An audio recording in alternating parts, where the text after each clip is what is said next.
desde que el equipo desde que el momento en que el equipo es instalado, ¿sí? O sea que es una norma que aplica a lo que es todo lo que es la vida, ¿sí? De operación del activo.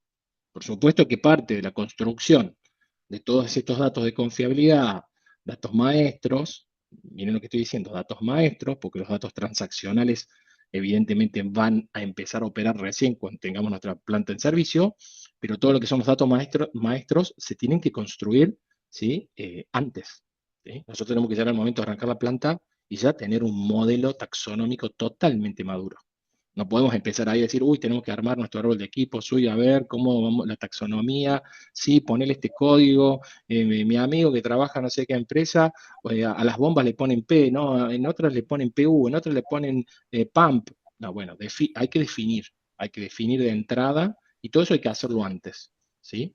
Porque hacerlo con una planta en funcionamiento realmente es muy complicado. Entonces son requerimientos que ustedes tienen que poner muy en claro a la hora de recibir una planta o de tener una expansión, van a recibir una nueva instalación, una nueva unidad de procesamiento, bueno, todo eso tiene que estar incluido. Y no ocurre, lamentablemente no ocurre. Y no ocurre, y no le estoy hablando de cosas que nos tenemos que ir muy atrás en el tiempo. Hace 5 meses, en esta misma empresa que les mostraba recién este estudio de madurez de datos, terminábamos de ver procesos de comisionado que se habían terminado de entregar hace 2 años y todavía los planes de mantenimiento no estaban cargados en el sistema. Bueno, usuarios, todo tipo de usuarios, desde ustedes mismos como operadores, es información que vamos a poder compartir con fabricantes y diseñadores porque vamos a poder retroalimentar, ¿sí? En las etapas de diseño, organismos de control, empresas de consultoría, en el caso que necesiten asistencia, también va a utilizar esta información, ¿sí? En ese sentido, digamos, tener información de calidad nos va a permitir justamente generar puentes con diferentes stakeholders, partes interesadas, y poder hablar desde el dato, ¿sí? Desde el hecho y no desde supuestos o desde opiniones. Bueno, todo ese intercambio de datos, ¿sí? Que venimos hablando, ¿sí? Va a tener toda una serie, digamos, de cuestiones que van a tener que ser valoradas, ¿no? O sea, desde el punto de vista de si son datos que ya están detallados o son datos procesados, ¿sí? O sea, cuando vayamos a intercambiar datos, nos vamos a encontrar justamente que hay diferentes niveles de registros, diferentes tipos de datos que pueden requerir diferentes tipos de tratamiento, ¿sí? En el fondo vamos a encontrar también que podemos establecer diferentes tipos de sensibilidad, ¿sí? Desde el punto de vista de qué datos, ¿sí? Eso lo vamos a ver cuando veamos las normas de datos, son más sensibles que otros y se pueden establecer definiciones donde uno en forma, por diseño, establece qué datos se pueden dejar en blanco, o sea, se pueden dejar vacíos, ¿sí? Y desde ahí ya definir que ese dato no es sensible a nuestro interés.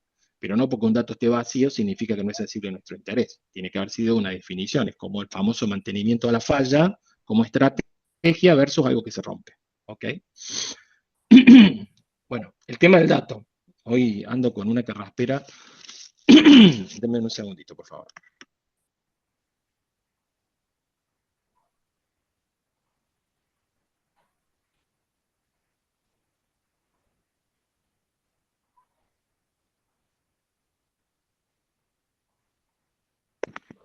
Bueno, vamos a ver si hay mejora.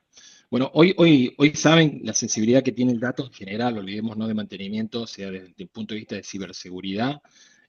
Hoy realmente es todo un tema y estos temas también tienen que ser considerados a la hora de ver cómo vamos a asegurar la seguridad del dato desde el punto de vista de cómo lo gestionamos, dónde lo guardamos, los backups, las diferentes redes internas de comunicación, cómo transferimos ese dato, cómo lo compartimos. Bueno, hay todo un tema que podríamos estar hablando de capítulos especial apuntado a eso. No tiene mucho que ver con lo que tenemos que hablar nosotros, pero hay que tener en cuenta eso, ¿no? O sea, ustedes hoy por hoy saben que la información tiene un valor como activo y tiene un valor incluso para la competencia, con lo cual hay que trabajar eso.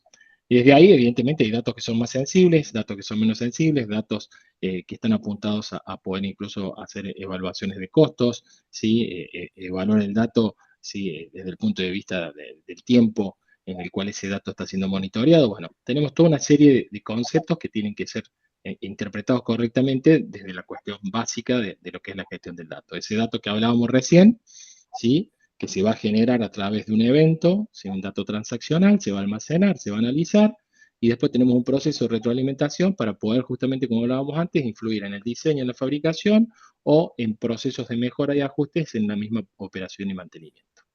Bien, beneficios, evidentemente vamos a tener muchos. Acá hay una serie, ¿sí?, de beneficios asociados a diferentes aspectos, ¿sí? Desde el aspecto económico, ¿sí?, vamos a tener beneficios generalmente asociados justamente a la optimización de CAPEX y del OPEX. Después tenemos beneficios generales que están más relacionados a la operación en sí misma, ¿sí? Muchas veces se piden las famosas patentes de operación, que son justamente licencias que habilitan, ¿sí?, a determinadas empresas a operar en determinados lugares, y bueno, para eso también hay que demostrar, ¿sí?, que tenemos las condiciones adecuadas, y muchas veces tiene que ver con el procesamiento no solamente del dato, del dato maestro, sino en mostrar que tenemos operaciones seguras, porque tenemos justamente todo un manejo de la información que así acredita, ¿no? Después, del punto de vista de seguridad y medio ambiente, bueno, lo venimos hablando, temas relacionados a impacto del medio ambiente, fallas catastróficas, miles de ejemplos hay en la industria, ¿sí? Hablábamos de, ahí les voy a dejar después un paper del accidente de la refinería de Texas de BP en Estados Unidos, para que vean ahí cómo desde el mantenimiento podemos contribuir a tener fallas catastróficas muy grandes. En definitiva, bueno, todos los aspectos de seguridad y medio ambiente son temas que son impactados como positiva o negativamente en la gestión de la información. Y después, desde temas analíticos, ¿no? Cómo empezamos a tomar esos datos y empezamos a poder hacer todo proceso de análisis para establecer nuevas estrategias de mantenimiento, nuevos tiempos de reemplazo, nuevas ventanas de inspección, poder hacer cualquier tipo de benchmarking calificado con diferentes organizaciones internacionales. Bueno, en fin, tener un lenguaje común, eso es algo que también estamos buscando, y por eso el dato tiene que estar correctamente gestionado. Bueno, Hernán, sí, señor. una consulta. Hace un instante mencionaste unas curvas donde hablabas de los conceptos CAPEX y OPEX. Acá. Sí, pero mostraste unas curvas similares a la primera que pusiste. ¿Cómo se determina el Acá. concepto, claro, cómo se determina el concepto de decir cuándo estoy en el proceso, llámese de gestión de activos, cuándo estoy en la parte de CAPEX, OPEX, o eso está determinado en base al, no sé, a la estrategia compañía para determinar cómo me enfoco, o hay alguna metodología para definirme en cuál de los dos estoy? No sé si me pude explicar Sí, bien. sí, clarísimo. Clarísima la pregunta, y la respuesta es bastante, digamos, blanco-negro, porque esto es justamente así. Como puedes ver, acá hay una línea que lo marca, y esta línea no se Ujú. mueve, ¿sí? Acá estamos en la etapa de creación y construcción y adquisición, y todos los gastos asociados. Acá, por ejemplo, al principio vas a tener acá este azul más oscuro que se ve acá abajo, está mostrando un poco cómo estos conceptos, ¿no? Esto después cambia caso a caso, pero hay gastos al principio de investigación, que después estos gastos van bajando con el tiempo y desaparecen. Después tenés gastos de diseño, ¿sí? Una curva de gastos de diseño. Después viene la etapa, atrás de ese diseño viene la compra, adquisición de tecnología, y acá después viene la construcción. Entonces, todas estas diferentes etapas son las que se consideran CAPEX, ¿sí? Desarrollo por un lado, Ya. inversión por otro. En el momento que apretamos el botón En el momento que apretamos el botón y empezamos, ¿sí?, a hacer la puesta en marcha de la planta, ¿sí? Acá evidentemente hay un gris, ¿sí?, porque generalmente los proyectos no terminan un viernes y la planta empieza el lunes. Eso no lo vi nunca en mi vida, ya me ha tocado estar en proyectos de mantenimiento en todos lados. Siempre quedan los famosos pending list, lista de pendientes, y sistemas que no te terminaban de completar, entonces todavía está el proyecto terminando cosas, pero bueno, ya la parte central está en marcha. Bueno, hay ahí una zona gris. Pero acá hay una línea bien clara, que es en el momento que se termina de construir y empezamos a operar, empiezan a ejecutarse los gastos de OPEX, que son los gastos de operación. esto tiene que ver con la inversión, con el proyecto, y estos generalmente son billeteras totalmente distintas, ¿no? Acá tenemos un proyecto, la gerencia de proyecto, tenemos toda otra forma de monitorear financieramente los gastos CAPEX de lo que es el monitoreo de un gasto OPEX. Y acá te aparecen ya todo lo que son gastos de operación.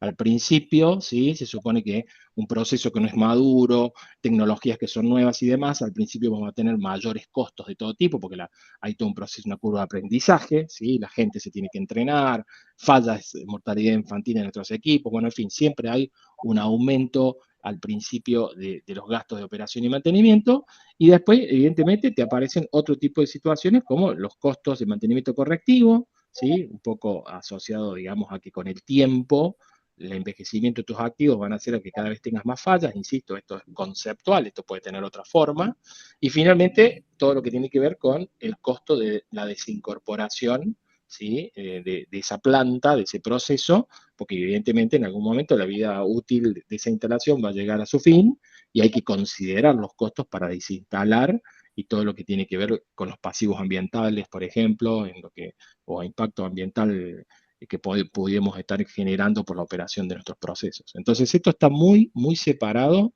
y son estructuras independientes generalmente. Y cuando yo decía, mantenimiento está acá, ¿cierto? Entonces, nosotros estando acá, no podemos no estar viendo qué está pasando de este lado. Porque piensen que todo lo bueno y todo lo malo que se haga acá termina de este lado. Y seguro que si nos quedamos a charlar tendido esta noche deben tener miles de anécdotas para contar donde les han dejado proyectos, plantas, ampliaciones con una cantidad de cosas que ustedes dicen, pero ¿a quién se le pudo haber ocurrido ponerme la válvula de corte de vapor arriba de este parral a 10 metros de altura? Y hay una hermosa válvula de 8 pulgadas entrando a la planta en un lugar donde no hay ninguna plataforma, ninguna escalera, no hay nada, y era tan simple, en lugar de ponerla ahí arriba, ponerla abajo. Y alguien la puso ahí arriba. Entonces, desde esas cuestiones que no tienen costo, digo costo, porque poner la válvula arriba, poner la válvula abajo, no tiene diferencia en el costo de la construcción, a otras cuestiones que por ahí tienen costos mínimos en el diseño, y cuando no se hacen ahí, se multiplican por, básicamente la regla es que por cada etapa, por cada mal diseño que no tengamos en cuenta acá, en el proceso de compra y en el proceso de construcción lo vamos a pagar 10 veces, y por cada cosa que compremos mal y construyamos mal acá, la vamos a pagar 10 veces en la operación. Entonces, al final, ese costo que hablábamos, el costo del ciclo de vida, ¿sí? Que es el costo de mirar todo, termina siendo muchísimo más alto cuando acá estábamos pensando que estábamos gastando poca plata, porque lo que estamos gastando poco acá termina generando gastos de operación y mantenimiento muchísimo más altos en esta ventana de tiempo que puede ser 40 años. Esto duró 2 años y esto dura a lo mejor 20, 30, 40, depende del proyecto. ¿Está claro el Ya, punto? Bien, perfecto. sí. Gracias, Hernán. No, por favor, interrumpan, chicos, porque esto funciona si ustedes capturan y se sacan las dudas. No importa si la duda nos hace volver para atrás, eso es lo de menos. Entonces, Oye, acá hay Hernán, beneficios, sí. sobre lo mismo, eso se podría orientar en base a la primera curva que mostraste de ciclo de vida en el cual el desempeño y el tiempo del activo. ¿Podría yo plantear un CAPEX, OPEX en base a eso? Ahí no te entendí. Por favor, si me puedes repetir. Mostraste al inicio una curva, P I F creo que era. Claro, pero esta curva, volvemos para atrás, volvemos, no hay ningún Sí. problema. Esta curva, lo que intenta mostrar, no es exactamente lo mismo que la curva de inversiones que estábamos viendo recién, ¿no? Pero ahora Ah, explico. ya, claro, ya. Una es desempeño y otra es inversión. Perfecto. Eso es. Exactamente. Por eso Listo. digo, cuando ustedes cuando se está definiendo en el diseño del equipo, te van a comprar una bomba. Vamos a hacer un ejemplo. Les debe pasar, Exacto, ya. porque si pasa en Argentina, debe pasar en todos lados. Pero muchas veces el ingeniero de proyecto viene a poner una bomba para un proceso determinado, proceso que no conoce, no pasó nunca por la planta, no se juntó nunca con los ingenieros de mantenimiento, ni de confiabilidad, ni de proceso, para entender si bombear nitrógeno, bueno, bombear nitrógeno, miren lo que estoy diciendo, cualquier cosa, amoníaco en determinadas condiciones, para determinado proceso. O sea, hay una cantidad de aprendizajes, ¿sí? Lecciones aprendidas que ocurren en la operación y que no necesariamente la persona del proyecto las conoce.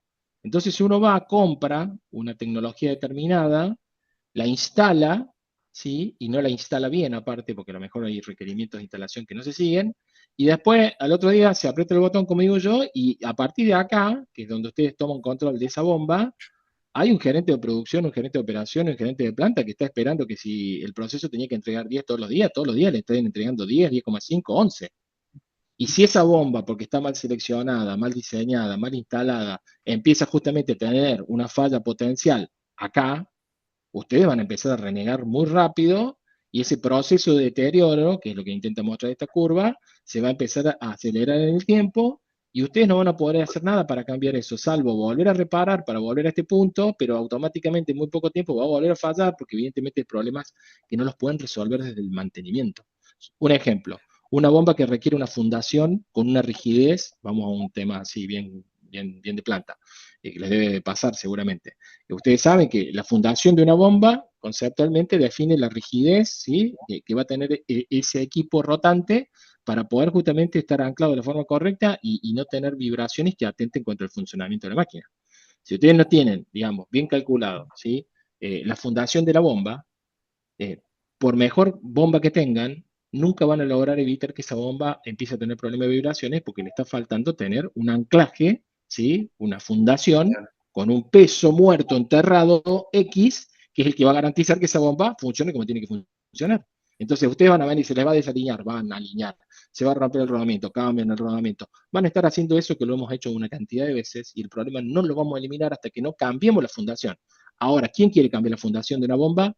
Que evidentemente se acaba de construir hace nada, hace un año, y hay que ir a decirle al gerente de la planta que aparte hay que parar ese proceso, porque hay que ir, romper, armar toda una fundación nueva, qué sé yo. Bueno, son conversaciones recontra complejas. Por eso, mientras más antes ustedes se involucren, créanme que están ganando calidad de vida. Calidad de vida Perfecto. que se la van a agradecer sus hijos, sus esposas y ustedes mismos. No es fácil, ¿eh? Todo esto acá en un PowerPoint funciona todo perfecto, pero en la vida real saben que no es así. Bueno, vamos a seguir avanzando. Me encantan estas charlas, pero tenemos que tratar de cubrir el contenido. Entonces, esta parte la voy a pasar rápido porque la verdad la pueden leer ustedes y no tiene gran valor al curso, sí tiene valor desde el punto de vista de entender que atrás de los datos hay muchas cosas que tienen que ocurrir. Entonces hablábamos de los beneficios, bueno, cómo planificar la captura del dato, o sea, los procesos de recolección, o sea, evidentemente hay todo un trabajo que hay que organizar, hay que planificar, no es que cualquiera va a levantar datos, lo hago cuando me acuerdo, obviamente como cualquier actividad se tiene que diseñar el proceso de captura de datos, se tiene que planificar, se tiene que entrenar a la gente, tenemos que tener en cuenta toda una serie de cuestiones para que ese proceso de captura de datos sea de única vez. Acá lo peor que les puede pasar es hacerlo mal dos veces. Entonces, si ya está mal hecho, asegúrense de hacerlo bien. Y si está bien, cuídenlo para que no se deteriore. ¿Sí? Bueno, tema de calidad de datos fundamental. Hay una cantidad de conceptos acá para entender, capturar y llevar a la práctica. Muchas veces pasa que, como les digo, esto de que llega el pasante y le dicen, bueno, agarrá y tenés que salir a relevar todas las bombas de la planta. Y no digo que no lo pueda hacer un pasante, lo puede hacer un pasante, pero si lo va a hacer un pasante, vamos a necesitar definir muy claro el alcance, establecerle al pasante cuáles son los datos que tiene que relevar, cuáles son los atributos que tenemos que relevar, dónde está la fuente de datos disponible, porque si le decimos al pasante, porque es un estudiante avanzado de ingeniería que vaya y releve datos de bombas, y a él le puede ocurrir que con la velocidad, la potencia, el caudal y la presión está bien, y cuando viene con todos esos datos, viene alguno de ustedes que tiene otro tipo de lectura y dice, che, pero ¿y cuál es el material del impulsor? Che, ¿cuál es el código del sello? ¿Cuáles son los códigos, los rodamientos para nuestros amigos de SKF que están por acá y venden servicios? Son datos recontraútiles. No es lo mismo que yo venga a proveer un servicio de monitoreo de condición y me esté esperando el área de rotantes con todo el relevamiento de sus equipos rotantes con datos que para mi servicio son críticos, como justamente el código de rodamiento, para poder establecer cuáles son las frecuencias de falla, por lo menos relacionadas a los elementos rotantes, pista externa, interna y demás. ¿Y cuántas veces le va a pasar o les ha pasado que esos datos no están? Nadie sabe. Che, ¿qué rodamiento? No, a ver, habría que ver el manual, los manuales. ¿Dónde están los manuales? Creo que los habían dejado en el departamento de ingeniería, nunca los trajeron a la planta. y pasa el tiempo y no avanzamos. Bien, voy a pasar más rápido esta parte porque es la parte densa. Quiero ir a la parte donde yo sé que los voy a entretener más que leyendo definiciones y conceptos. Entonces, bueno, el punto 7, la cláusula 7, habla de calidad del dato, fundamental. Fundamental la calidad del dato, métodos de recolección, cómo organizar, capacitar, lo que hablábamos recién, la gente, ¿sí? Cómo hacer todo ese proceso de evaluación. Siempre es conveniente arrancar con un piloto, no se larguen a tontas y locas a la planta completa, porque el piloto lo que les va a permitir es justamente hacer a escala reducida el proceso de recopilación de datos, ajustar, porque seguramente el proceso va a tener sus ajustes de todo tipo, y una vez que hayan hecho los ajustes, ahí sí lo pueden proyectar al resto de la planta. Entonces siempre es bueno empezar de algo chico y moverse a algo más grande, tratar de trabajar siempre en el caso de datos o equipos. Ya después vamos a ver clasificación de equipos, digamos, de primer nivel. Tenemos equipos rotantes, equipos estáticos, equipos mecánicos, equipos eléctricos, instrumentos. Básicamente, todo debería entrar en alguna de esas clasificaciones que a su vez después se subdividen en clases y tipos, ¿sí? Pero, por ejemplo, agarrar a una persona, como hablábamos recién, vamos a relevar todos los equipos rotantes y establecer que vamos a ver cuáles son los templates, las plantillas de atributos que tenemos que relevar para compresores, la de bombas, la de motores eléctricos y así sucesivamente para que no sea un proceso que depende de la persona, relevamos una cosa o relevamos otra. Bien, la cláusula 8. La cláusula 8 ya se empieza a meter, a empezar a entender, porque lo que la norma les va a dar, les va a decir el qué. El por qué ya se los dije al principio, ¿sí? Gestión de activos y generación de valor. La norma les va a hablar de el qué. Y lo más importante, y lo que ustedes están buscando, es el cómo. La norma no les va a decir el cómo, ¿sí? Les va a decir qué hay que hacer y les va a dar las condiciones de borde y después, muchachos, arréglenselas. Así funciona el mundo de las normas en general.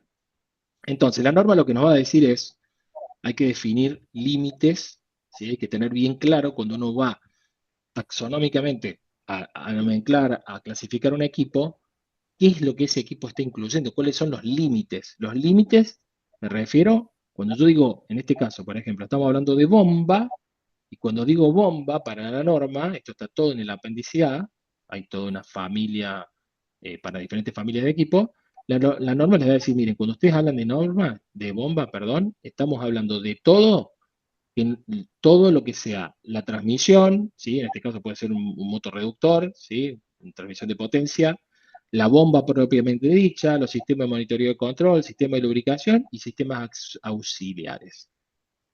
El motor y el sistema de arranque no se consideran parte de lo que yo como norma defino bomba. La válvula de entrada y salida tampoco. Esta es una definición. ¿Podemos estar de acuerdo o no?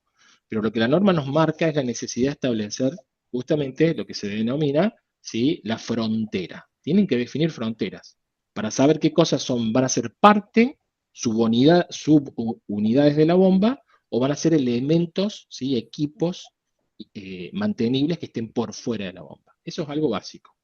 Después podemos tener discusiones miles de si uno dice sí o no el motor, y les puedo asegurar que hay todo tipo de decisiones y ninguna es ni mejor ni peor, todas tienen un criterio y mientras ese criterio esté documentado, haya un estándar de gestión de datos que lo avale y se practique en forma regular y eso evidentemente nos lleve a tener un sistema ordenado, es tan bueno como el que propone la norma de dejar el motor y el sistema de arranque afuera. La norma también les da una orientación para poder establecer los códigos, ¿sí?, o los tags de los equipos. Por ejemplo, la norma dice, para bombas vamos a usar PU, y dependiendo del tipo de bomba, podemos usar C para centrífugas, RR para reciprocantes y RO para las rotativas.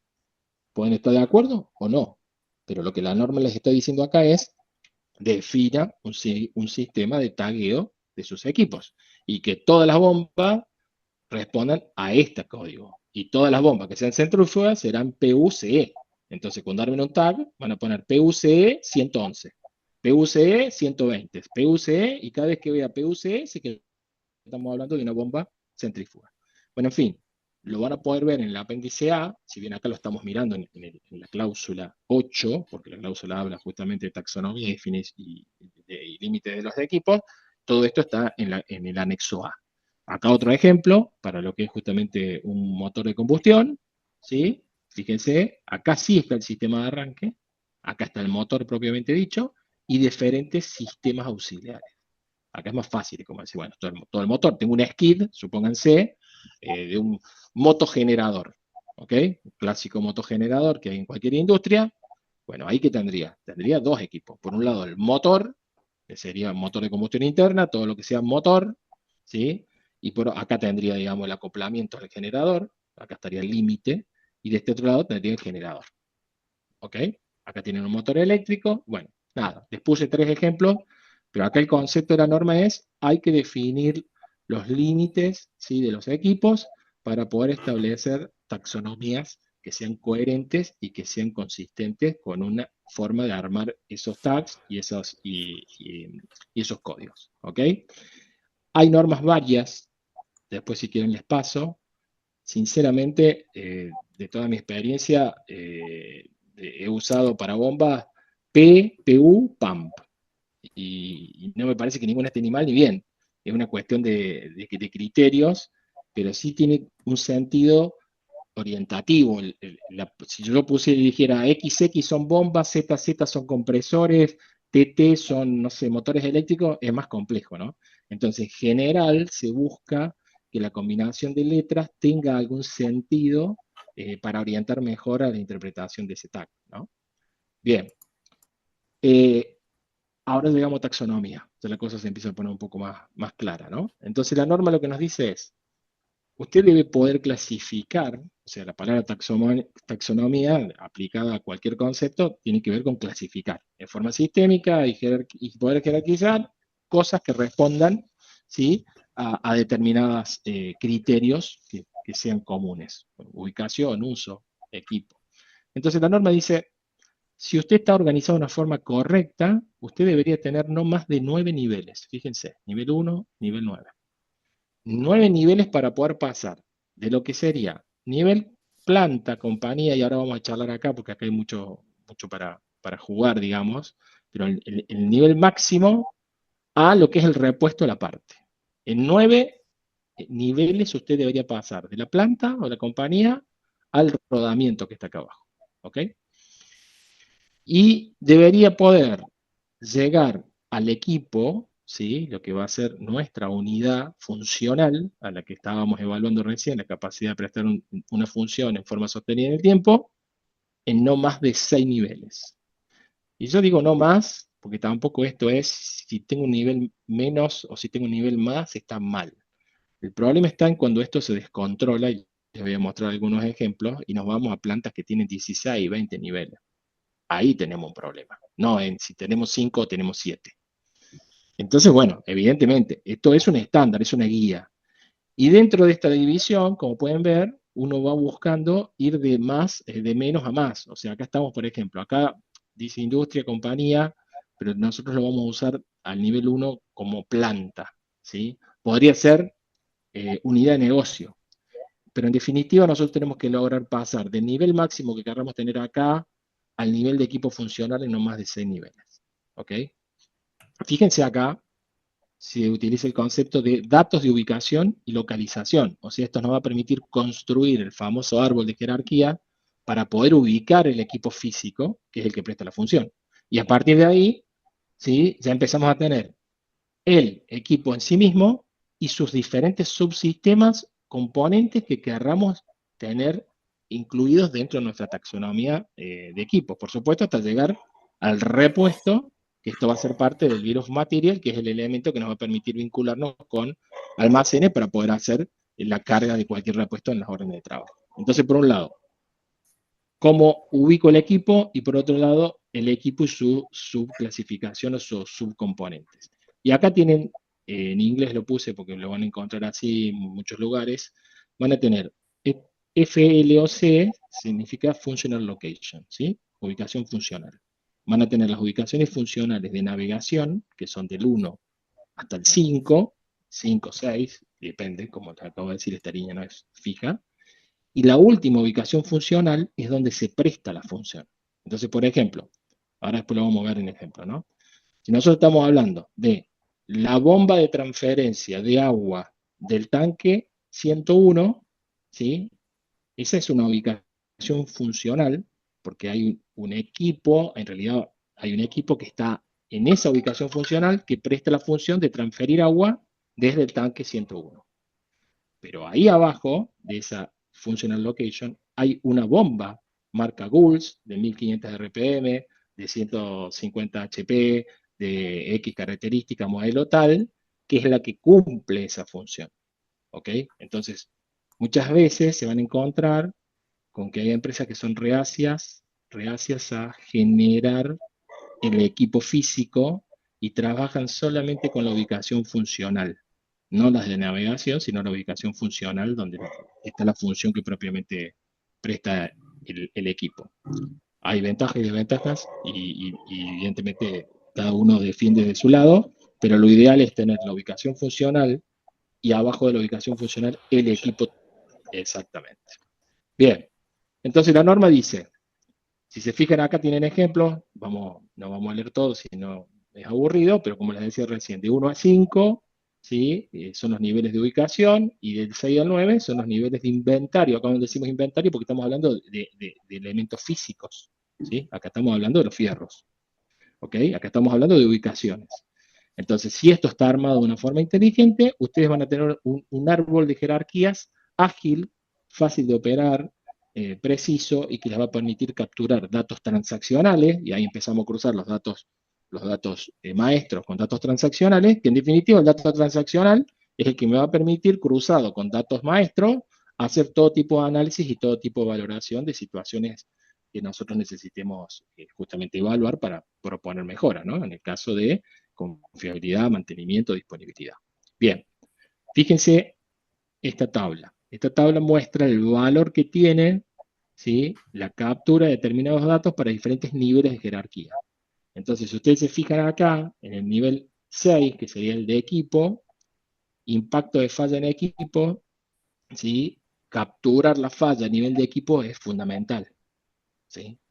Podría ser también importante, lo deja como algo deseable, una alternativa, capturarlo a nivel de subcomponente o de componente, ¿sí? De subunidad, perdón, pero mandatoriamente nosotros tenemos que poder capturar la falla en el equipo. ¿Cuántas veces, voy a decir algo que no me pasó nunca, cuántas veces vamos y encontramos que nos declaran fallas a ubicación y funcional nivel 2? No puedo caracterizar la falla porque evidentemente las librerías de falla no están disponibles para ubicaciones funcionales, pero me disparan una acción a un nivel que no tiene ningún sentido y que me ensucia todos los registros de datos, y ya vamos a ver un ejemplo a la hora de sentarnos a hacer análisis, ¿no? Después la norma también establece como un criterio, digamos, de análisis y para tenerlo en cuenta, el tema de cómo mirar el tema del tiempo. El tiempo total, ¿sí?, de un equipo está dividido entre el tiempo que está parado y el tiempo que está activo, ¿sí? Entonces nosotros tenemos que establecer dentro de nuestras herramientas de captura de datos la posibilidad, no digo llegar a este nivel más bajo, sería muy bueno, pero también todo lleva un esfuerzo, pero mínimamente si nosotros pudiéramos establecer este nivel que está acá, o sea, poder tener registrado cada vez que un equipo para, ¿sí?, si fue un paro planificado o un paro no planificado, y si a su vez fue planificado, si fue por mantenimiento o fue por tareas operacionales. Entonces esto nos va a permitir empezar a entender cómo se impacta la disponibilidad de un equipo desde diferentes lugares. Lo mismo para tiempos de paradas no planificadas, si fue por mantenimiento correctivo, por ejemplo, un fallo, o por ejemplo, fue un corte de energía. Entonces, si fue un corte de energía, evidentemente la planta paró, pero del lado de mantenimiento no podemos hacer nada, porque nosotros no tenemos control de la energía. Entonces también es importante poder distribuir así, che, la indisponibilidad de la planta es alta. Bueno, vamos a ver por qué. Che, por mantenimiento correctivo 10%, 90% por corte de energía eléctrica. Bueno, acá tenemos que ver qué pasa con la energía eléctrica, o sea, no castiguemos mantenimiento, si bien tendremos que ver los de mantenimiento qué pasa con ese 10%, pero en la afectación del proceso está claro que tiene diferente impacto. Y bueno, y cuando está activo, evidentemente, si está activo, operativo, o tiempo no operativo, porque está inactivo o en frío, o sea, un call standby. Bueno, entonces mínimamente la norma nos dice, piense en poder categorizar los tiempos de parada y actividad de sus equipos para poder tener una buena base de datos de tiempo y poder hacer cualquier tipo de análisis. Bien, ¿qué más nos dice la norma? La norma nos dice que cuando uno mira el tiempo de mantenimiento, o sea, el tiempo donde el equipo está, digamos, operando, y cuando el equipo no está operando, o sea, el uptime y el downtime, dentro de lo que sería el downtime, ¿sí? Poder a su vez separar lo que es el tiempo de parada del tiempo activo de reparación. Tiempo de parada, a ver, esto es muy fino. Yo sinceramente no le presto, en mi vida pasada en planta no perdía tiempo en esto. El famoso rundown, que es cuando el equipo va, por ejemplo, un horno, por darle un ejemplo donde estos tiempos pueden ser muy altos, el tiempo de salida de servicio y el tiempo de entrada en servicio, hasta que llegue a estar en condiciones de operación, y acá desde que deja de estar operando hasta que se puede intervenir. Acá esos tiempos pueden ser altos para ese tipo de equipo. Pero después para otro tipo de equipos los tiempos son muy bajos y básicamente es, bueno, se paró y acá arranca a contar mi relojito como mantenedor y lo vuelvo a prender cuando el equipo arranca o se lo entrego a operaciones y queda en esa condición de cold standby.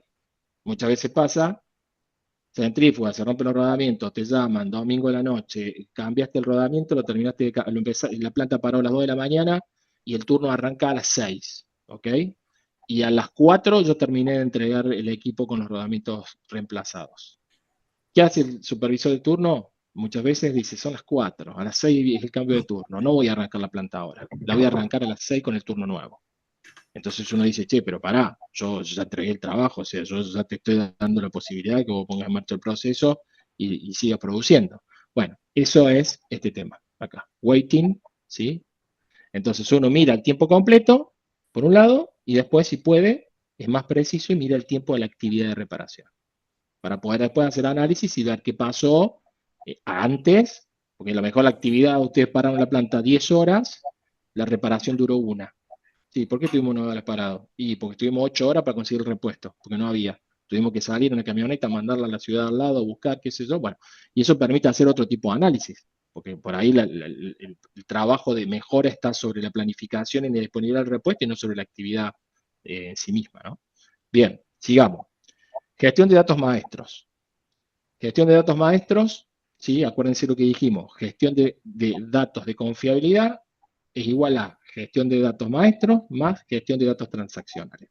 Entonces ahora nos vamos a meter con la gestión de datos maestros. Acá hay dos temas fundamentales. Esto por ahí, insisto, mucha teoría y mucha carga, pero si ustedes no incorporan estos conceptos, acá hay mucha cuestión de disciplina. Créanmelo, nosotros como latinos en general, no creo que seamos muy distintos, más allá de las diferencias que podemos tener por nuestros propios países, pero tenemos la misma impronta. Nos cuesta mucho tener una disciplina japonesa, digamos. Nos cuesta, naturalmente somos, fíjense, se lo llevo a la clase de hoy. Yo entré a las 10 menos 5 y seguía entrando gente a las 10, digo 10 porque yo acá en Argentina empecé a las 10 y había gente que estuvo entrando a las 10 y 10. Y eso es propio de nuestro, no somos puntuales por naturaleza, tenemos que convivir y tenemos que luchar con esas cosas. Entonces, todo lo que tiene que ver con organización, con proactividad, modelos de confiabilidad y demás, requiere mucha disciplina operacional, porque si no las cosas no ocurren. Entonces, con el tema de los datos pasa lo mismo. Antes de salir a taguear, antes de salir a buscar datos, antes de salir a buscar un proveedor porque tengo que poner las obleas y voy inventando sobre la marcha cómo le voy a poner a la paletizadora y cómo le voy a poner a la embolsadora. Primero, o sea, como decía Napoleón Bonaparte, vístanme despacio que estoy apurado. Entonces, acá primero hay que definir un criterio de gobernanza de datos. Y esto, uy, ¿pero qué significa esto? ¿Vamos a estar 4 meses? No, esto son cosas que en la vida real se pueden hacer tan infinitas como tan prácticas uno lo quiere hacer. Entonces, bueno, acá hay que definir roles, responsabilidades y establecer procesos y procedimientos. Cosas simples, pero que estén documentadas y que podamos tenerlas de referencia. Y después tenemos que definir estándares de datos. ¿Qué son los estándares de datos? Ahora lo vamos a ver, pero en definitiva son justamente los templates, las definiciones que vamos a utilizar para poder tener información precisa, coherente y sostenible en el tiempo. Bueno, los beneficios de eso son miles, los tienen ahí, no los vamos a leer, pero arrancando con un modelo de gobernanza y con estándares de datos, ya estamos arrancando con el pie correcto. Independientemente si utilizamos estándares alineados a la ISO 14224 o alineados a la, por ejemplo, a la NORSOC Z008, que es otra, Noruega, y hay tantas otras que puede haber por ahí, o algún estándar que definan ustedes porque se ponen muy creativos en su empresa y dicen nosotros vamos a definir nuestro propio estándar de tagueo, y si eso tiene lógica y tiene sentido, puede ser tan bueno o mejor que cualquier norma existente. Entonces, esos procesos de gobernanza de datos, ¿sí? Tienen que poder definir la creación y modificación de los estándares, cómo vamos a crear y cómo vamos a modificar estos estándares, para que los diferentes objetos técnicos que están abordados, ¿sí? Que solamente nosotros vamos a estar viendo ubicaciones funcionales y equipos, no vamos a ver ni planes, ni listas de tareas, solamente nos vamos a enfocar en estos dos que tienen que ver con la 14224, se puedan crear y modificar de una forma coherente y de una forma estandarizada. Lo mismo, ¿sí? Para los datos maestros y a su vez tendrán que establecer algún criterio, algún procedimiento para auditar, para que no pase eso que les mostré yo al principio, donde hicimos esa auditoría como una empresa consultora convocada para eso y encontrarnos con que la calidad final de los datos maestros no superaba el 26% de parámetros de calidad sobre un 95% de clase mundial. Entonces, ustedes no necesitan ningún consultor que les venga a decir eso. Miren lo que les estoy diciendo, yo me dedico a la consultoría y les estoy diciendo que no necesitan ningún consultor. ¿Por qué se compran servicios de consultoría? Generalmente se compran servicios de consultoría porque hay veces que muchas verdades son muy duras de decir por dentro y es más fácil que las venga a decir alguien de afuera y por ahí uno dice, pero si yo hace 3 años que estoy diciendo que tenemos que hacer toda una revisión de la jerarquía de equipo y ahora viene la consultora tal, lo dice y dice, no, tenemos que hacer la revisión de jerarquía de equipo. Bueno, eso es una razón, porque hay muchas veces que es más fácil decirlo de afuera que de adentro, otras veces es porque no tenemos tiempo, ¿sí? Y la tercera es porque, por supuesto, las consultoras, las buenas consultoras, cuando ustedes hicieron un proceso de eso, las consultoras hacemos 10, 15, 20 y nos enfrentamos a 25 millones de desafíos diferentes, con lo cual tenemos muchas lecciones aprendidas y que las podemos poner en juego y hacer que estos procesos fluyan más rápido.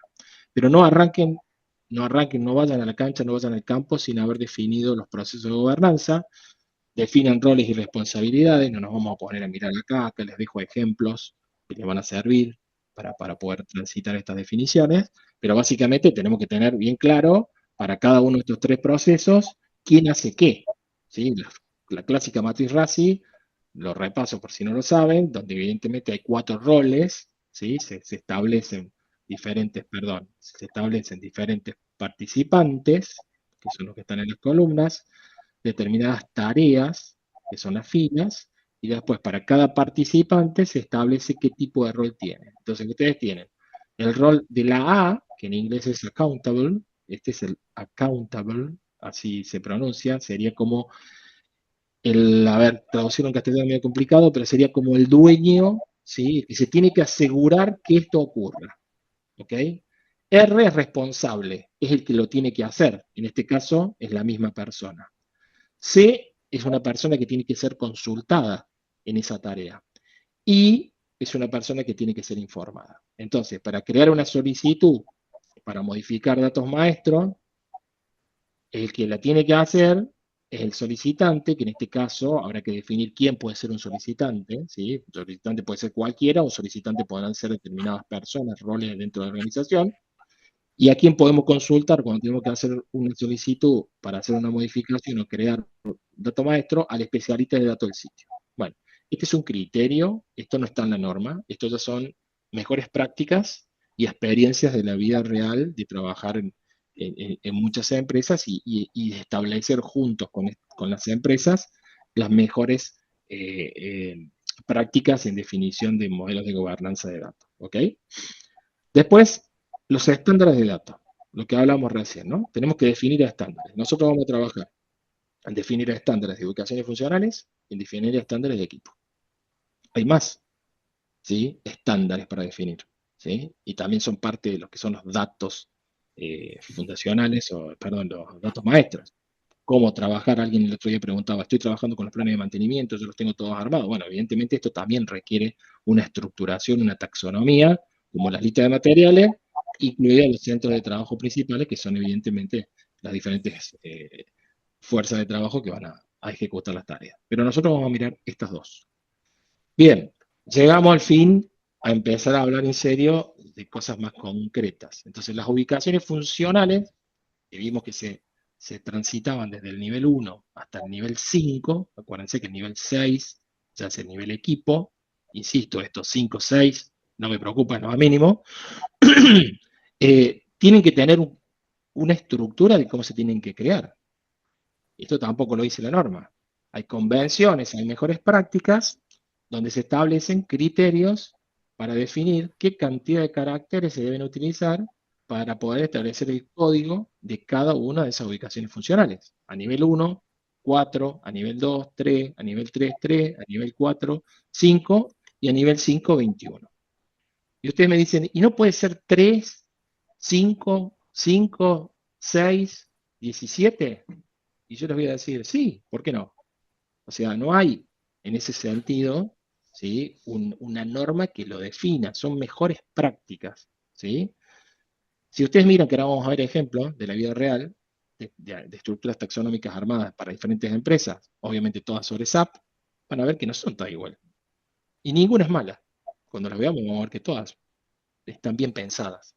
Entonces esto tiende a tener simplemente una lógica que responda a un criterio definido, recuerden, un estándar dentro de su compañía. No es que en una planta trabajamos así, pero en la planta que tenemos en México trabajamos 2, 5, 4. No, estas definiciones son corporativas. O sea, no podemos, porque acuérdense que la base de esto es la intercambiabilidad de los datos.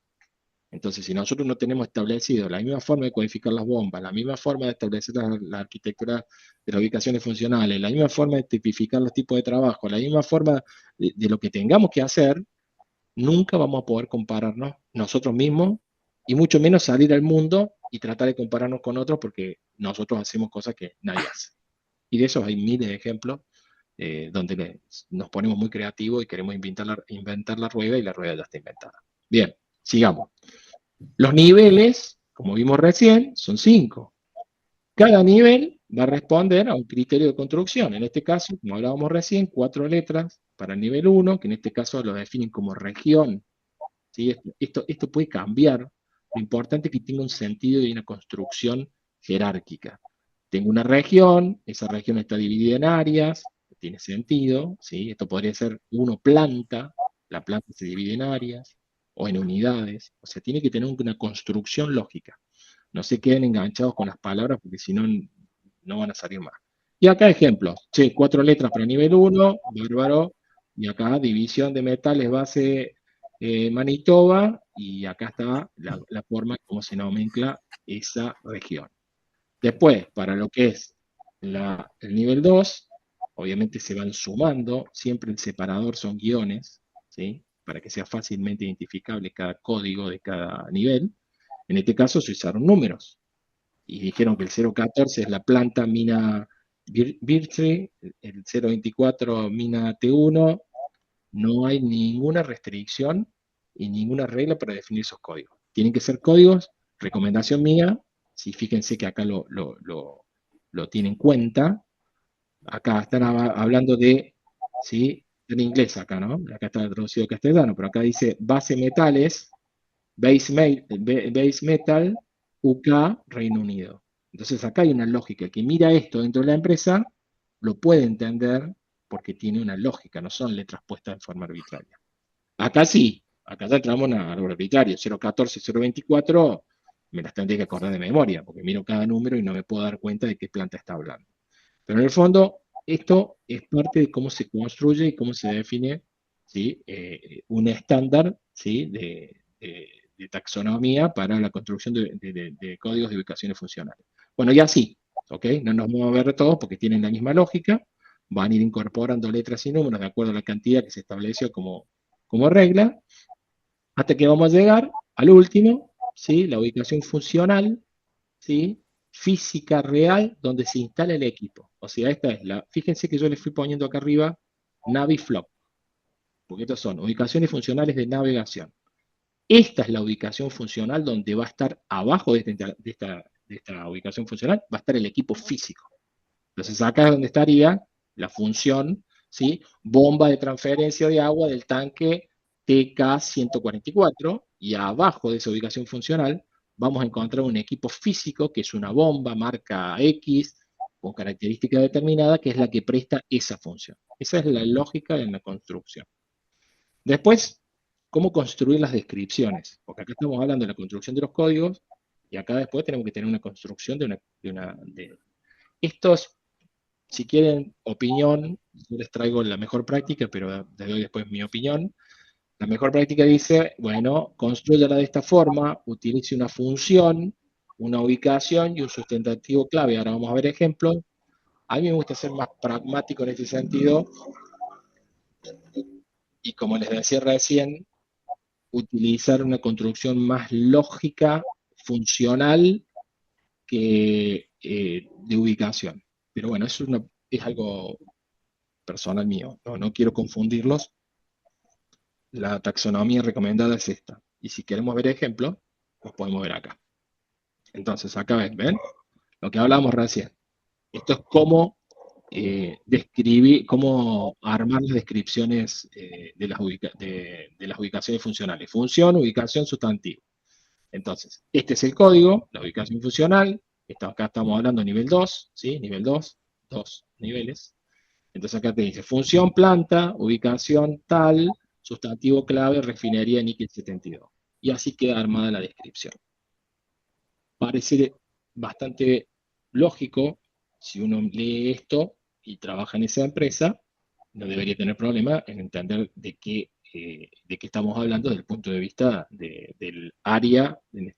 Discúlpenme, quería venir acá arriba, sí, del área o instalación productiva. Estamos hablando de la refinería de níquel, ¿sí?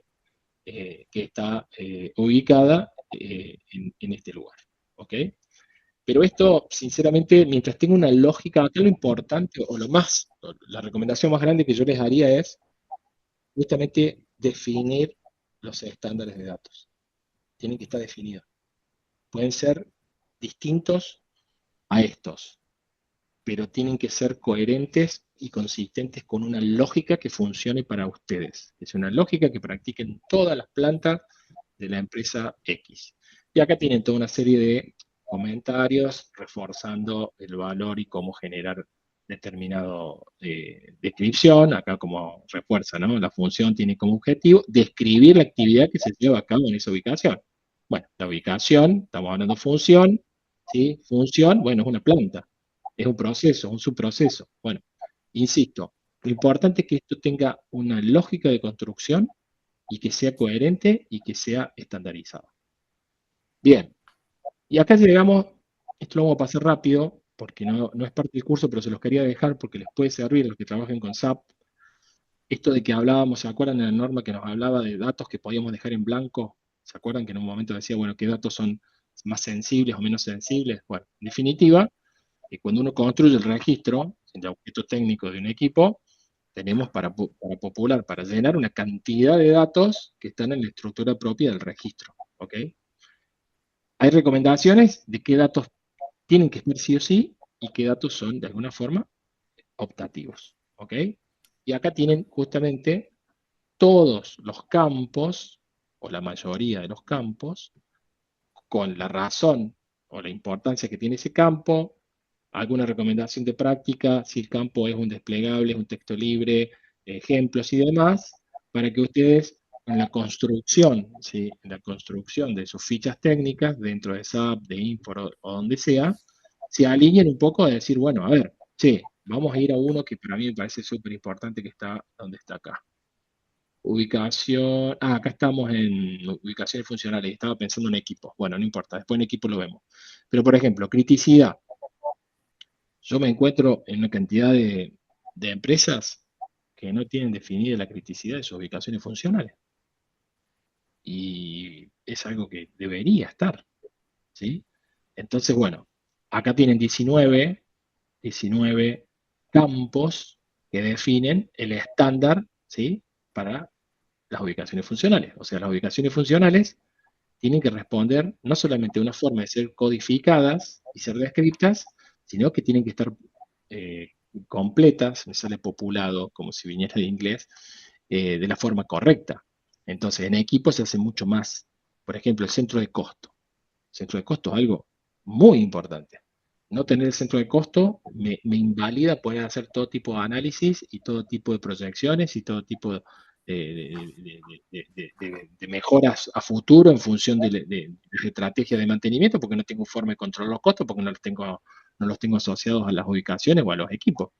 Entonces, bueno, van a ver acá que esas estructuras están disponibles con recomendaciones y justamente esto, que no me parece menos importante, el grado de obligatoriedad para que por lo menos tengan la estructura de datos que mínimamente van a necesitar para poder desarrollar toda una metodología de análisis e intercambio de datos de confiabilidad y mantenimiento. Bien. Ejemplo. Acá tienen una estructura de una pirámide jerárquica de ubicaciones funcionales. Esto es real, ¿sí? 91.881 ubicaciones funcionales, que van del nivel 1 al nivel 7. ¿Está mal? ¿Está bien? Y la respuesta es no, parece lógico, crecen, acá decrecen, que también es lógico. Al final no todos los equipos tienen subunidades o subsistemas, ¿sí? Algunos solamente llegan al nivel 6, algunos tienen penetración, otros no.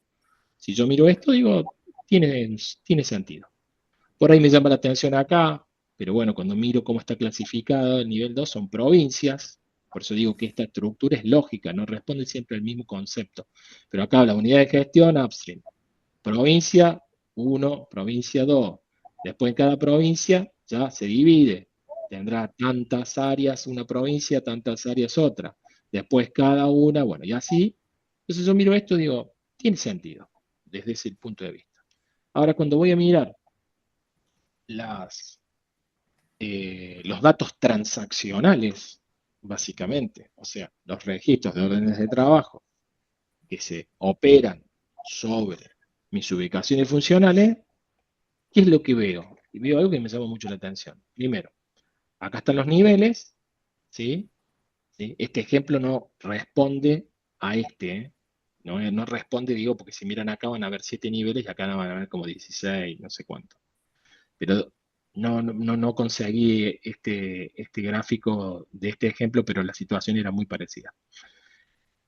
Yo debería encontrar en la teoría que la concentración, si miran acá, es la línea punteada que está acá, ¿sí? Es la distribución objetivo esperada, ¿sí? Desde el punto de vista de decir, bueno, la mayoría de los registros deberían estar asociados entre un nivel 6, un nivel 8, acá tengo los componentes, acá tengo los equipos, debería estar todo más o menos concentrado acá. Entonces, por un lado, ¿qué veo? ¿Sí?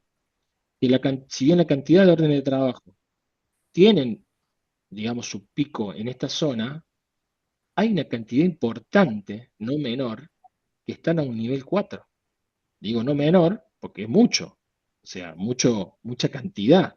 O sea, está bien que acá sea el pico, pero esto debería bajar, o sea, de la misma forma que tengo este comportamiento de este lado así, debería tener algo bastante parecido acá. Y no lo tengo. Y a su vez, me está mostrando que la concentración de los costos registrados van a un nivel que no es el nivel de los equipos, al nivel de los equipos que es de 6 para abajo. Entonces, bueno, esto me está mostrando que la gestión del dato transaccional no es correcta. No es una gestión que me permite a mí desarrollar una gestión de activos de alto nivel. Me está ensuciando todo el panorama. Bueno, nada. Acá, como se darán cuenta, está a la vista un mal uso de los datos transaccionales. Acá tenemos algunos ejemplos de justamente lo que les decía, de estructuras jerárquicas dentro de SAP. Como pueden ver, ¿sí? Acá tenemos hecho la apertura, ¿sí? Fíjense, acá llegamos a nivel 4 y los equipos estarían en un nivel 5, ¿ok? ¿Cuál es el problema que tiene Y fíjense cómo utiliza los códigos. Vamos a hacer uso de lo que venimos hablando. Acá dijeron 3 letras para el primer nivel, pareciera que son números solamente después, pero bueno, supongamos que son caracteres, no hablemos si son números, son alfanuméricos, 2 para el segundo, 2 para el tercero y 3 para el cuarto. ¿Y esto está mal? No, está perfecto, es una definición, pero evidentemente lo que vamos a esperar es que esta empresa nomencle, codifique sus ubicaciones funcionales de la misma forma en todas sus plantas. Esta es una planta en Italia de una empresa de agroindustria. ¿Cuál es el problema que tienen? Que no llegan al nivel 6 no sería tanto un problema, pero ¿qué es lo que estamos viendo? De que tienen todos los equipos, o mucha cantidad de equipos físicos en la misma ubicación funcional. Entonces es medio complejo de navegar esto. Y eso que esto se corta acá, ¿no? Esto para abajo había más. Entonces, bueno, acá uno empieza a ver si, bueno, pero te quedan niveles disponibles, podrías organizar diferente esto, ¿sí? ¿Sí? De hecho, fíjense, si yo vengo acá, salvo que sea muy memorioso, porque los códigos de los equipos SAP los autogenera, ¿qué diferencia hay entre alguno de estos tres? Para darme cuenta cuál es cuál. Si yo tuviera una ubicación funcional que haga relación a otra a este y otra a este, la ubicación funcional va a ser siempre la misma, pueden cambiar los equipos, pero yo sé de qué estamos hablando porque estamos hablando de una función en un proceso productivo que ocurre en tal lugar que puede ser lo que dije recién, bomba de transferencia de agua al tanque 101. Esa función va a ocurrir siempre mientras el proceso tenga una bomba que transfiera agua de ese tanque, voy a tener esa ubicación funcional. Ahora, la bomba que está abajo, hoy es una, mañana es otra, pasada es otra, y no pasa nada para ir entendiendo un poco en la vida real. Otro ejemplo, fíjense acá. Este ya empieza a mirar distinto la cosa, ¿no? Lo interesante acá es que los códigos se construyen de una forma diferente al de la otra empresa, no pasa nada, es una convención, llegamos al nivel 6, pero acá hay algo interesantísimo. Y yo lo he hecho alguna vez y está bueno. Más allá de ir penetrando, ¿sí? Esto supongo que será la planta, área de packaging. Bueno, fíjense que las codificaciones no son, o sea, las descripciones, perdón, no son muy amigables. Yo sería mucho más claro en la descripción. eh, pero al final, cuando llega a la última área, ¿qué hace? Divide por clase. Divide por clase de equipos. Agitadores, blenders, blowers. Entonces acá conveyors, transportes. Y acá dice ubicaciones funcionales. Estas serían de navegación. Estas serían funcionales y son todas de transportes. Fíjense que estas son todos transportes. Todos transportes. Y al final, el nivel 6 son todas estas, ¿no? Para esta en particular, dice, bueno, para este transporte, para esta ubicación funcional, tenés el equipo tal. Y ese equipo a su vez tiene asociado, ¿sí? Como ítem mantenible el motor. Bueno, esta está mejor. Les diría, está muy interesante respecto a la otra que vimos. Miren esta. Son todos ejemplos reales, ¿no? De nuevo, letras, números, vamos a nivel 1, llegamos a nivel 6. Acá define evidentemente el equipo, nivel 6, perfecto. Y automáticamente al equipo le asocia, ¿sí? Todos sus repuestos. Bueno, después, al mismo nivel, tenemos otro equipo funcional acá, el equipo físico, perdón, una ubicación funcional acá, su equipo físico, bueno, va respondiendo y parece tener toda una lógica, ¿sí? Es más claro en la forma de establecer las descripciones que los otros casos, pero tiene una lógica que se alinea a lo que venimos hablando. Y para rematar, como último ejemplo, el mejor que les puedo traer, acá vemos una estructura muy alineada a la ISO 14224. Y ahora la vamos a ir analizando. De nuevo, no arranca desde el nivel 1, pero lo que pueden ver acá, ¿sí?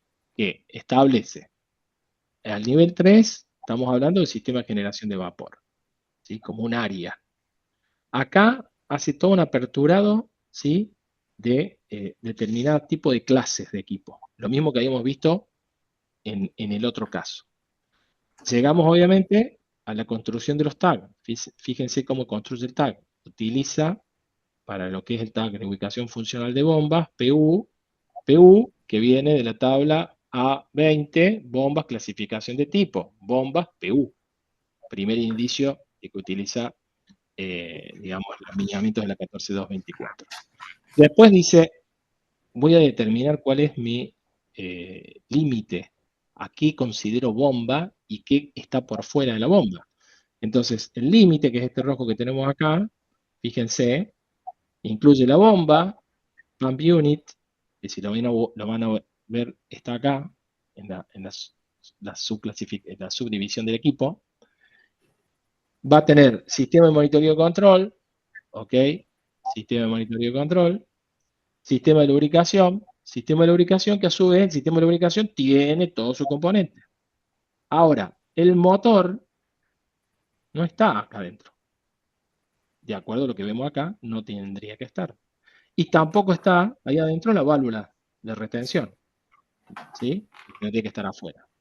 Entonces acá ven un ejemplo de cómo se arma una estructura en SAP siguiendo los lineamientos de la 14224.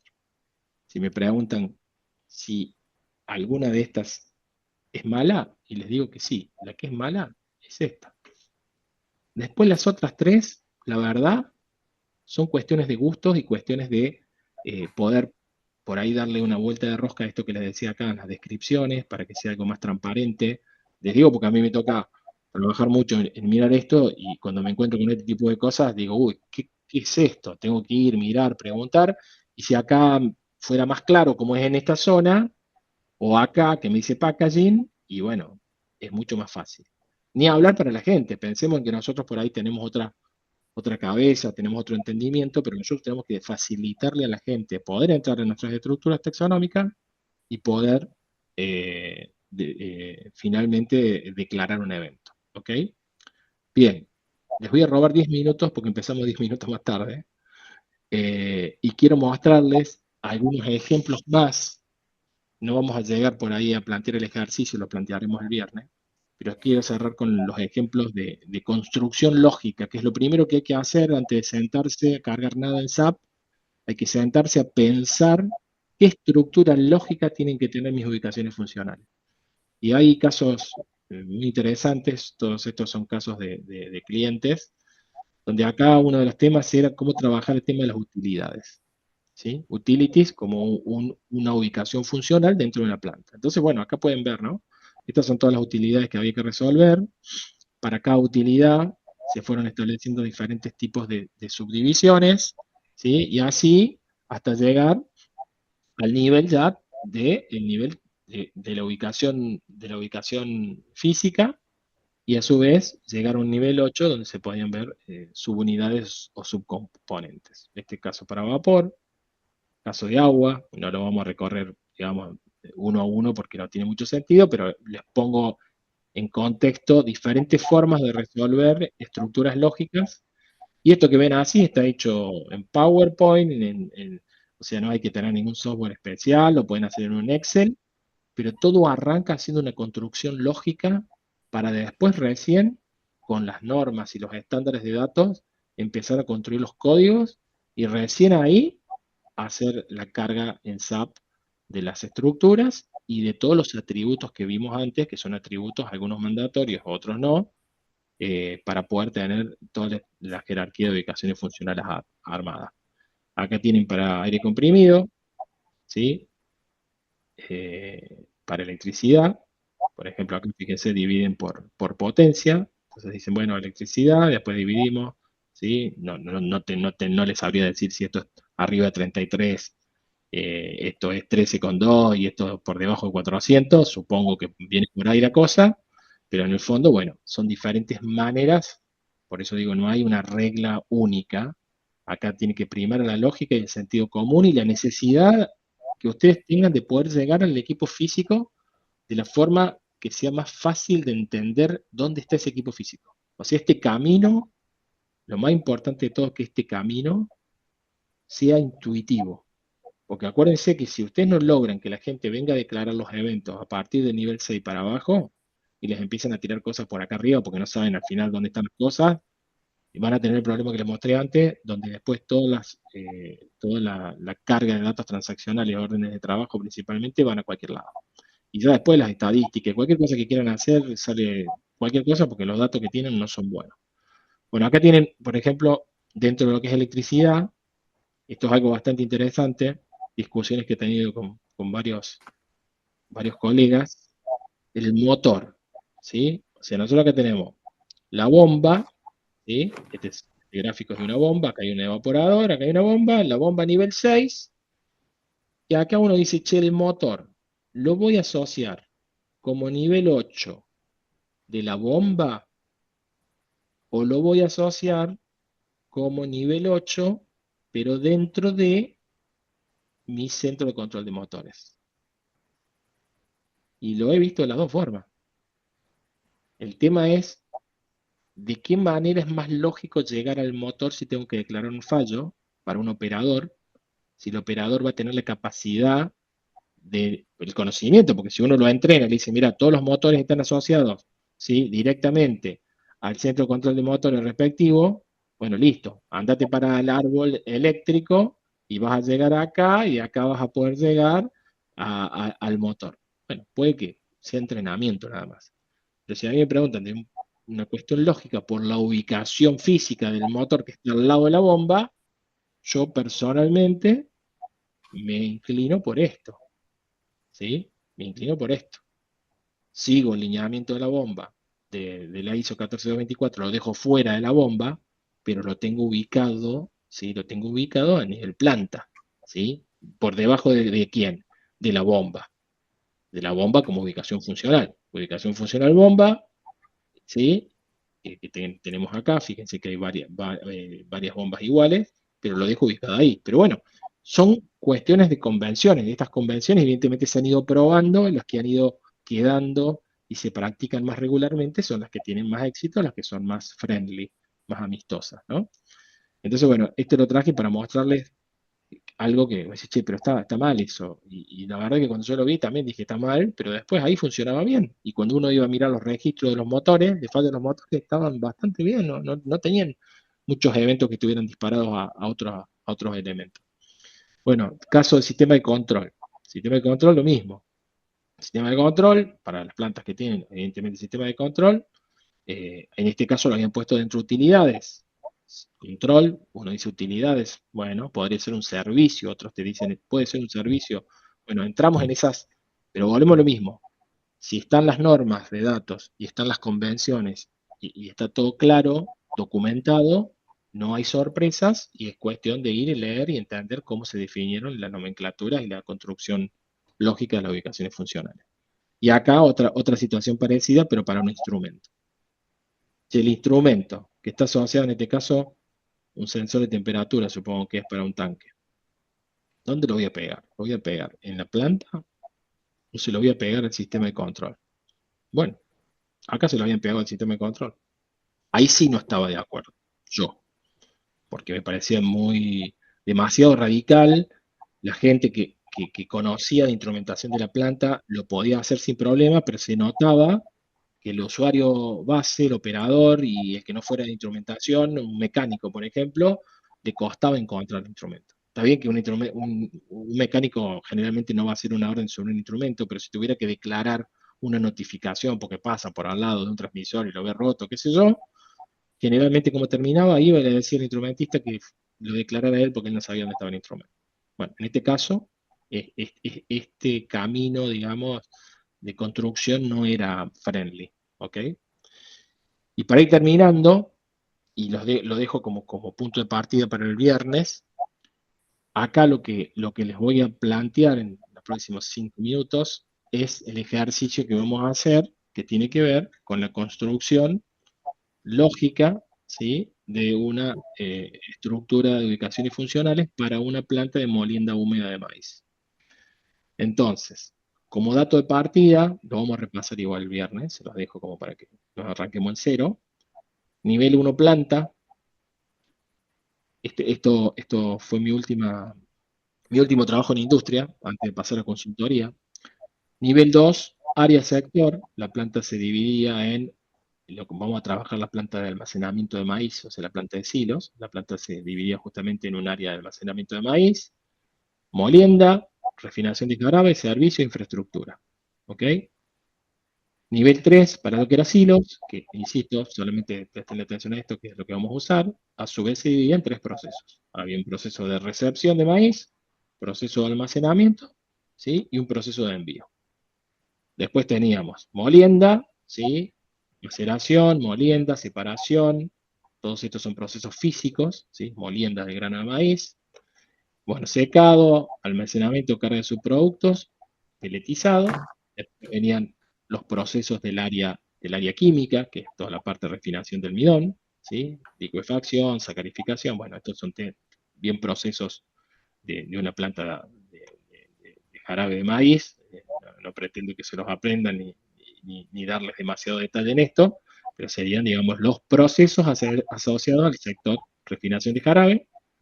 Para servicios, sistema de control, sistemas de seguridad, sistemas de emergencia. Para infraestructura, utilidades, facilidades, aditivos. Dentro de utilidades, energía, vapor, aire comprimido, agua, gas natural, agua de enfriamiento. Para facilidades, espacios abiertos, todo lo que son jardines, edificios, desagües, calles, estructuras, equipos de izaje. Y aditivos, ¿sí? Aditivos para el proceso productivo, el área de almacenamiento y el área de formulación. Bien, antes de cerrar, la construcción lógica de esto, que como verán es un diagrama de bloques bastante simple, no es un trabajo de una sola persona. Esto hay que hacerlo conjuntamente, ¿sí? Independientemente que el owner, el dueño, ¿sí? Sea el área de confiabilidad, vamos a ponerlo hoy en confiabilidad, mañana podemos tener un área justamente de datos, como hay en algunas estructuras, hay áreas que ya trabajan dentro de lo que son los dueños de las plataformas, o sea, de SAP, tienen sus propios analistas y especialistas SAP, y son los dueños de cuidar y crear todas estas modelos de gobernanza de datos y estándares. En definitiva, en algún lado eso tiene que ocurrir, pero la construcción de estos árboles lógicos, no estoy hablando todavía de educaciones funcionales, es un tema netamente del dueño del proceso, o sea, es de la planta. Esto hay que sentarse con los ingenieros de proceso, los de producción, los de mantenimiento, los de seguridad, los de calidad, y mirar el bosque y decir, bueno, señores, tenemos que gestionar esta planta y tenemos que hacer una gestión ordenada de los datos transaccionales y maestros, con lo cual necesitamos una estructura que represente a esta planta de una forma bien, pero bien concreta y que sea práctico y que sea lógico. Bueno, esto nos llevó 2 reuniones de 2, 3 horas, en total habremos invertido 6 horas para salir con un acuerdo a nivel planta de que esta era la estructura lógica que tenía que tener nuestro árbol jerárquico de ubicaciones funcionales. Desde ahí arrancamos para tener justamente ese consenso, pasar a tener la definición de los modelos de gobernanza y estándares de datos, para recién ahí construir en planillas de Excel, ¿sí? Los códigos y las relaciones de las ubicaciones funcionales. Una vez que se construyó todo, se hizo un control absoluto de todo para garantizar que estaba todo correctamente identificado. Encontramos errores de todo tipo, cosas que habían quedado fuera, que nos dimos cuenta después, y una vez que saneamos todo, que hicimos toda esa limpieza, ese cleansing de data, recién ahí vinimos con un data entry y le dijimos, bueno, señor data entry, cárgueme todo esto, porque ya tiene la bendición que tiene que tener a la hora de garantizar los datos. Bien, hasta que llegamos hoy, el ejercicio que vamos a hacer, vamos a plantear el viernes que viene, es justamente utilizar el diagrama de proceso de la planta que les envié por WhatsApp, lo vamos a ver la semana que viene, perdón, el viernes, y vamos a mirar solamente, cuando lo veamos lo van a entender mejor, hay algunos sistemas ahí que no vamos a considerar, hay un sistema de aspiración de polvos y temas de utilidades que no vamos a considerar, pero la idea es, sobre ese diagrama de flujo de proceso, poder armar, ¿sí? ¿Cuál sería nuestra estructura de ubicaciones funcionales con una lógica que tienen como punto de partida solamente, se las dejé acá,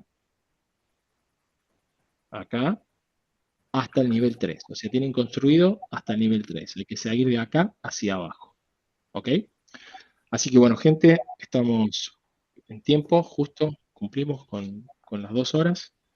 Ya el viernes arrancamos con un ejercicio y bueno, seguimos ya con el resto de los módulos. Les agradezco el Hernán, tiempo y sí, lo señor. último, si nos podrías compartir, please, te escuché al inicio, la clase anterior, la norma, para un poco empezar a leerla. ¿Se podrá? Totalmente. Les voy a pasar ahora por WhatsApp, después tengo que hablar con ¿Mm? Adolfo, con Antonella, para ver cómo vamos a subir el material. Pero sí, ahora por WhatsApp les voy a pasar Porfa. la versión en castellano y en inglés. Les recomiendo que tengan cuidado con la versión en castellano porque tiene algunos errores. La última, que es la 2016.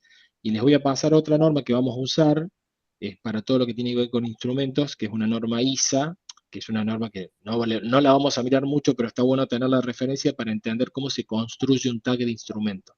Porque al final los instrumentos, muchas plantas, no sé el caso de cada uno de ustedes, pero seguramente deben tener instrumentación de todo tipo, y los instrumentos también son parte de nuestros árboles de jerarquía y tenemos que incorporarlos. Así que ahora, si no es hoy, es mañana a la mañana, les estoy pasando por WhatsApp las normas. Vale, muchas gracias. Bueno, les mando un abrazo grande y nos estamos viendo el viernes.